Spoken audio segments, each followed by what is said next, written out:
ഏതാനും മണിക്കൂറുകൾക്ക് മുമ്പാണ് കോഴിക്കോട് കോനാട് ബീച്ചിൽ ഓടിക്കൊണ്ടിരുന്ന വാഗൺ ആർ കാറിന് തീപിടിച്ച് ഒരാള് വെന്തു മരിച്ചത്. ഉച്ചയ്ക്ക് 12 മണിയോടെയാണ് സംഭവം. കക്കോടി കുമാരസ്വാമി സ്വദേശി മോഹൻദാസ് ആണ് മരിച്ചത്. സീറ്റ് ബെൽറ്റ് ഊരി കാറിൽ ഉണ്ടായിരുന്ന ആളെ രക്ഷപ്പെടുത്താൻ നാട്ടുകാരും മത്സ്യത്തൊഴിലാളികളും ശ്രമിച്ചെങ്കിലും പൊട്ടിത്തെറിയോടെ തീയാളി പടർന്നത് രക്ഷാപ്രവർത്തനത്തിന് തടസ്സമായി. ഫയർഫോഴ്സ് എത്തിയാണ് തീ അണച്ചത്. ഓടിക്കൊണ്ടിരിക്കുന്നതോ നിർത്തിയിട്ടതോ ആയ വാഹനങ്ങൾക്ക് തീ പിടിക്കുന്ന സംഭവങ്ങൾ അടുത്ത കാലത്തായി കൂടി പതിവാണ്. എന്തുകൊണ്ടാണ് ഇങ്ങനെ സംഭവിക്കുന്നത് എന്ന് ചിന്തിച്ചിട്ടുണ്ടോ? ഏത് വാഹനത്തിനും ഇങ്ങനെ തീപിടിക്കാം. ഓടിക്കൊണ്ടിരിക്കുമ്പോഴോ അപകടങ്ങൾക്ക് ശേഷമോ ഒക്കെ വാഹനങ്ങൾക്ക് തീപിടിക്കാം. എങ്ങനെയാണ് വാഹനങ്ങൾക്ക് തീപിടിക്കുന്നത്? ഒരു വണ്ടിക്കമ്പനിയും എളുപ്പത്തിൽ തീപിടിക്കാവുന്ന രീതിയിൽ അല്ല തങ്ങളുടെ വാഹനങ്ങൾ നിർമ്മിക്കുന്നത്. എങ്കിലും പല കാരണങ്ങളാല് വാഹനങ്ങൾക്ക് തീപിടിക്കാം. അവയിലെ ചിലവയെങ്കിലും അറിഞ്ഞിരിക്കുന്നത് സുരക്ഷിതമായ യാത്രകൾക്ക് നിങ്ങളെ ഒരു പരിധി വരെയെങ്കിലും സഹായിക്കും. വയറിംഗിലെ കൃത്രിമം ആഫ്റ്റർ മാർക്കറ്റ് ആക്സസറികളോട് മിക്കവർക്കും വലിയ പ്രിയമാണ്. തിളക്കമാർന്ന ലാമ്പുകളും ഇൻഫോർടൈൻമെന്റ് സംവിധാനങ്ങളും കാറിന്റെ സൗന്ദര്യം കൂട്ടിയേക്കും. പക്ഷേ ഇത്തരം ആക്സസറികൾക്കായി ചെയ്യുന്ന വയറിംഗ് കൃത്യമല്ലെങ്കിൽ ഷോർട്ട് സർക്യൂട്ടിന് വഴിതെളിക്കും. ചെറിയ ഷോർട്ട് സർക്യൂട്ട് മതി കാറിലെ മുഴുവൻ വൈദ്യുത സംവിധാനവും താറുമാറാകാന്. അതുപോലെ സീല് പൊട്ടിയ വയറിങ്ങുകള്, കൃത്യമല്ലാത്ത വയറിങ് എന്നിവയും ഷോർട്ട് സർക്യൂട്ടിന് കാരണമാകാം. കൂടാതെ ശരിയായി കണക്ട് ചെയ്യാത്ത ബാറ്ററി, സ്റ്റാർട്ടർ, എന്തിന് സ്റ്റീരിയോ വരെ ചിലപ്പോൾ തീപിടുത്തത്തിനു കാരണമായേക്കാം. ഷോർട്ട് സർക്യൂട്ട് പലപ്പോഴും വാഹനങ്ങൾ തീപിടിക്കാനുള്ള പ്രധാന കാരണം ഷോർട്ട് സർക്യൂട്ട് ആണ്. മിക്കവാറും സന്ദർഭങ്ങളില് ഫ്യൂസ് എരിഞ്ഞമരുന്നു. ഇത് തീപിടുത്തത്തിലേക്ക് നയിക്കുന്നു. ഇന്ധനച്ചോർച്ച റോഡപകടങ്ങൾക്ക് പിന്നാലെ കാറില് തീപടരുന്ന സംഭവങ്ങൾ പതിവാണ്. ഇടിയുടെ ആഘാതത്തില് കാറിന്റെ ഫ്യൂവല് ലൈന് തകർന്ന് ഇന്ധനം ലീക്കാവുന്നത് പലപ്പോഴും തീപടരാനിടയാക്കും. ഫ്യൂവല് ലൈനില് നിന്നും ചോർന്നൊലിക്കുന്ന ഇന്ധനം എഞ്ചിനില് കടക്കുമ്പോഴാണ് തീപിടിക്കാറുള്ളത്. എഞ്ചിനിലെ ഉയർന്ന താപത്തില് ഇന്ധനം ആളിക്കത്തും. സാധാരണയായി വാഹനം രൂപകൽപ്പന ചെയ്യുമ്പോൾ ഇതിനു വേണ്ട മുൻകരുതലുകള് നിർമ്മാതാക്കള് സ്വീകരിക്കാറുണ്ട്. ചെറിയ അപകടങ്ങളെ ഫ്യൂവല് ലൈന് പ്രതിരോധിക്കുമെങ്കിലും ആഘാതം വലുതെങ്കില് ഫ്യൂവല് ലൈന് തകരാനുള്ള സാധ്യത കൂടുതലാണ്. എഞ്ചിന് ഓയിലിന്റെ ചോർച്ചയും ചിലപ്പോൾ അപകടം ക്ഷണിച്ചു വരുത്തിയേക്കാം. Fuel injector, fuel pressure regulator എന്നിവയിലുണ്ടാകുന്ന തകരാർ മൂലം ഇന്ധനം ലീക്കാകാം. ഇത്തരത്തില് ചോരുന്ന ഇന്ധനം ഇഗ്നിഷൻ സോഴ്സുമായി ചേർന്നാല് പെട്ടെന്ന് തീപിടിക്കും. ഇത്തരം വസ്തുക്കള് ബോണ്ടിനടിയില് മറന്നു വെക്കുക. ബോണറ്റ് തുറന്ന് എഞ്ചിന് ബേ വൃത്തിയാക്കിയതിന് ശേഷം തുണിയും മറ്റു ക്ലീനറുകളും ബോണ്ടിനുള്ളില് വച്ച് മറന്നു പോകുന്നവരുണ്ട്. ഇങ്ങനെ പൂട്ടുന്ന ശീലവും കാറില് തീപിടിക്കുന്നതിന് കാരണമാകാറുണ്ട്.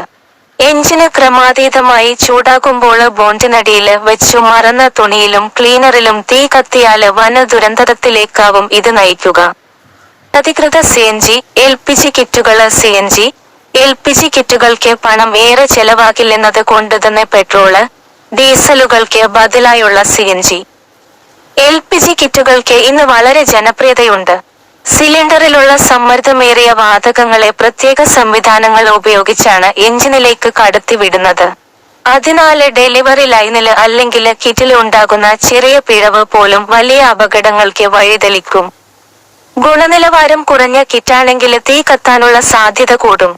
ഡിസൈന് പാളിച്ചകള് വാഹനത്തിന്റെ ഡിസൈന് പാളിച്ചകളും കാര് തീപിടിക്കാനുള്ള കാരണങ്ങളില് ഒന്നാണ്.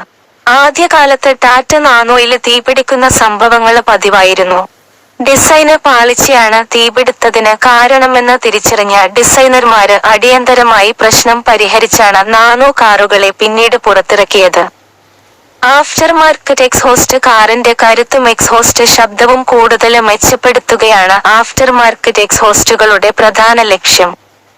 എക്സ്ഹോസ്റ്റ് വാതകങ്ങളെ സുഗമമായി പുറന്തള്ളുന്ന വിധത്തിലാണ് ഇത്തരം എക്സ്ഹോസ്റ്റുകളുടെ രൂപകൽപ്പനയും. ചില അവസരങ്ങളിലെ എക്സ്ഹോസ്റ്റ് വാതകങ്ങളുടെ താപം 900°C വരെ വർദ്ധിക്കാറുണ്ട്. ആഫ്റ്റർ മാർക്കറ്റ് എക്സ്ഹോസ്റ്റിന് ഗുണനിലവാരം കുറവാണെങ്കിൽ കാറില് തീപിടിക്കാനുള്ള സാധ്യതയും കൂടും. മോഡിഫിക്കേഷനുകള് സൂപ്പർ കാറുകളിലെ എക്സ്ഹോസ്റ്റില് നിന്നും തീ തുപ്പുന്ന ആഫ്റ്റർ ബേണ് പ്രതിഭാസത്തെ സാധാരണ കാറുകളില് അനുകരിക്കാന് ശ്രമിക്കുന്നതും ദുരന്തത്തിന് വഴിവെക്കും. വ്യാജ ആഫ്റ്റർ ബേണർ എക്സ്ഹോസ്റ്റുകളെ കാറില് ഘടിപ്പിക്കുന്നത് അപകടത്തെ ക്ഷണിച്ചു വരുത്തുന്നതിന് തുല്യമാണ്. എക്സ്ഹോസ്റ്റ് പൈപ്പിനുള്ളില് ഘടിപ്പിച്ച സ്പാർക്ക് പ്ലഗ് ഉപയോഗിച്ച് എക്സ്ഹോസ്റ്റ് വാതകങ്ങളെ കത്തിക്കുമ്പോള് എക്സ്ഹോസ്റ്റിലുണ്ടാകുന്ന ചെറിയ ഒരു പാളിച്ച മതി തീ പടരാന്. വാഹനത്തിനു തീപിടിക്കാതിരിക്കാന് കൃത്യമായ മെയിന്റനൻസ് വാഹനങ്ങൾക്ക് നൽകണം. എളുപ്പം തീപിടിക്കാവുന്ന വസ്തുക്കള് വാഹനങ്ങളില് കൊണ്ടുപോകരുത്. വാഹനങ്ങളില് ഇരുന്ന് പുകവലിക്കരുത്. ചിലപ്പോഴൊക്കെ വാഹനത്തിൽ നിന്ന് പ്ലാസ്റ്റിക് അല്ലെങ്കിൽ റബ്ബർ കത്തിയ മണം വരും. ഇത് അവഗണിക്കരുത്. വാഹനം നിർത്തി എഞ്ചിൻ ഓഫാക്കി വാഹനത്തിൽ നിന്നിറങ്ങി ദൂരെ മാറി നിന്ന് സർവീസ് സെന്ററുമായി ബന്ധപ്പെടുക. ഫ്യൂസ് കത്തിയെന്ന് മനസ്സിലായാല് അത് മാറ്റി വാഹനം ഓടിക്കുവാൻ ഒരിക്കലും സ്വയം ശ്രമിക്കരുത്. ഇതിനായി മെക്കാനിക്കുകളെ തന്നെ ആശ്രയിക്കുക. സ്വയം ശ്രമിച്ചാല് അത് ചിലപ്പോൾ ഷോർട്ട് സർക്യൂട്ടിന് കാരണമാകും.